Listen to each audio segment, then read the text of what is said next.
Ever heard of an outboard so legendary it got its own nickname? Mercury's Tower of Power wasn't just an engine, it was a revolution. From its thunderous roar to its speed-obsessed DNA, it paved the way for Mercury Racing's high-performance empire. This is the story you need to know about. Mercury's iconic inline-six outboard, affectionately nicknamed the Tower of Power, burst onto the scene in the late 1950s and quickly earned a reputation for turning humble fishing boats into adrenaline-fueled speedsters. Some might argue that Mercury essentially stacked six pistons into a vertical skyscraper of horsepower. But jokes aside, this motor left a permanent mark on boating history. It was first introduced as the Mark 75 in 1957, delivering around 60 horsepower, and then grew in stature and power throughout the 1960s. By 1972, Mercury was advertising versions of this engine that pushed close to 150 horsepower at the prop shaft, although real-world performance could vary, and some boat owners swore their towers of power approached mythical horsepower figures. Just ask any old-school boater with a glint in their eye. The name itself came from the striking, elongated profile, which made it look more like a rocket booster than an outboard. Standing tall on the transom, it dominated the aesthetic of speedboating at the time and garnered legions of fans who loved how it roared at wide-open throttle. Not everyone was a fan, though. Rival companies felt overshadowed by Mercury's marketing machine, which drummed up so much hype that some critics claimed it might have overshadowed the motor's more nuanced aspects. Service technicians noted that while the engine delivered impressive top-end speeds, it required diligent maintenance. This was especially true in saltwater environments, where corroded water jackets and pesky fuel system issues could plague inattentive owners.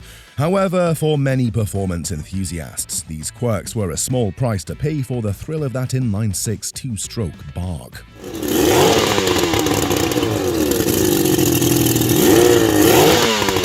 What truly set the Tower of Power apart was its unusual combination of grunt and refinement for that era. Mercury employed multiple carburetors. Some versions ran 6 carbs, essentially feeding each cylinder individually to ensure every last ounce of power was extracted. The benefit was quick acceleration and the ability to turn heavier propellers without bogging down. On heavier hulls, that was a game changer, as it meant boaters could carry larger loads and still plane off in short distances. On lighter speedboats, the Tower of Power's top-end speed made it a hometown legend on many freshwater lakes. It was also overshadowed by some environmental concerns later in its life around the 60s and 70s, with scrutiny being poured over the fact that their two-stroke outboards weren't exactly green. But back in its heyday, that wasn't on everyone's radar. Most people just wanted speed, and Mercury delivered in spades. Controversy crept in when some racing circuits began questioning if Mercury's horsepower claims were always on point. Rumors circulated that certain competition units were tweaked beyond factory specs. True or not, it sparked passionate debate among speed demons. Still, the Tower of Power continued its reign well into the late 1970s, eventually yielding to advancements in outboard design that led to more compact but equally potent engines. Regardless of the controversies, the Tower of Power remains an icon that paved the way for Mercury's ongoing obsession with outboard performance.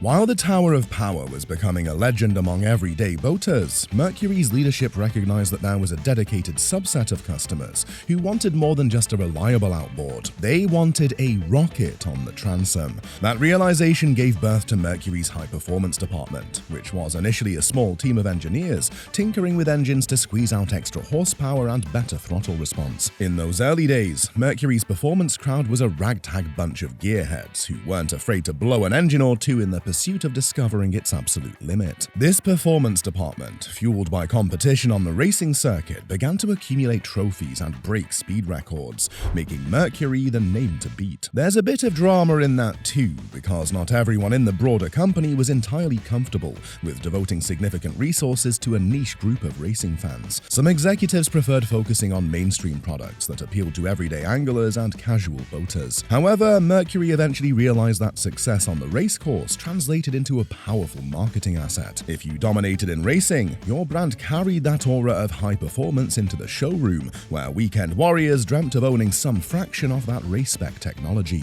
By the 1970s, Mercury's high-performance arm was tinkering not just with outboards but also with stern drives, effectively bridging the gap between offshore racing powerboats and your neighbor's runabout. Inevitably, this led to the formal establishment of what we now know as Mercury Racing.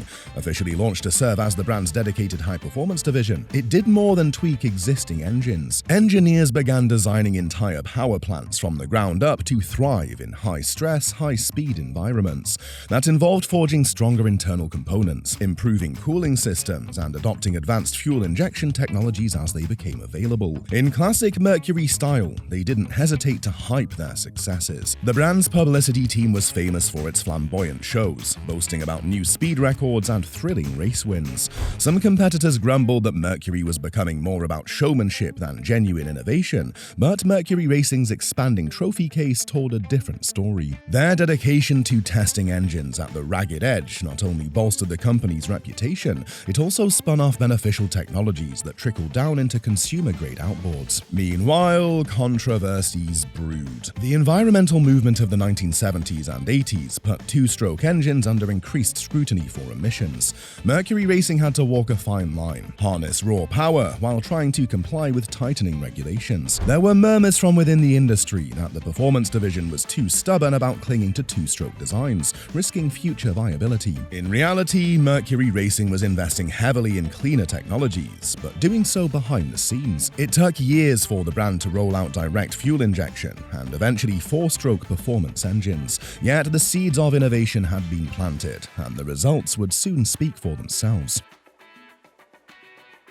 With Mercury Racing officially operating as its own entity, the late 1980s and early 1990s saw an explosion of new designs, culminating in a suite of outboards and stern drives specifically engineered for high-performance boating. The signature black cowling with Mercury Racing logos became an unmistakable emblem of speed. If you caught a glimpse of one hanging off the back of a go-fast boat, you knew serious horsepower lurked beneath. At the same time, Mercury Racing was branching into offshore racing circuits, forging partnerships with boat builders and sponsoring high-profile race teams. One of the groundbreaking achievements was the Mercury Racing Optimax line, an attempt to merge direct fuel injection with the tried-and-true two-stroke architecture. It was a response to the ever-stricter emissions regulations, and while some critics argued that Mercury was late to the DFI party, the brand managed to refine the technology to a point where it delivered not only improved fuel efficiency but also robust performance. This wasn't always a smooth road. Early Optimax models sometimes suffered reliability hiccups, and owners grumbled about costly repairs. Mercury Racing took those complaints seriously and refined the platform, eventually producing some of the most respected DFI engines on the market. Simultaneously, the stern drive segment soared to new heights with offerings like the Mercury Racing HP series. These big block V8s, many based on GM architecture but heavily modified, pummeled the waves with massive torque. They powered offshore racing boats that reached blistering speeds, and boaters who owned these beasts felt like the kings of the water. There were, however, whispers that the longevity of these high-strung engines sometimes left something to be desired.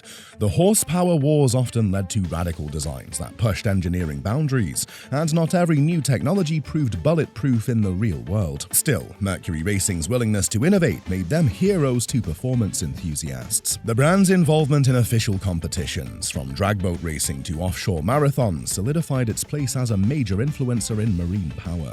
Competitors admitted, sometimes grudgingly, that Mercury's research and development pipeline was second to none. Every new product release came with flamboyant press statements, bragging about record-setting speeds or revolutionary design elements. While some found the showmanship grating, it did exactly what Mercury Racing intended. It reminded everyone that this division was here to push boundaries, beat records, and drop jaws on the docks.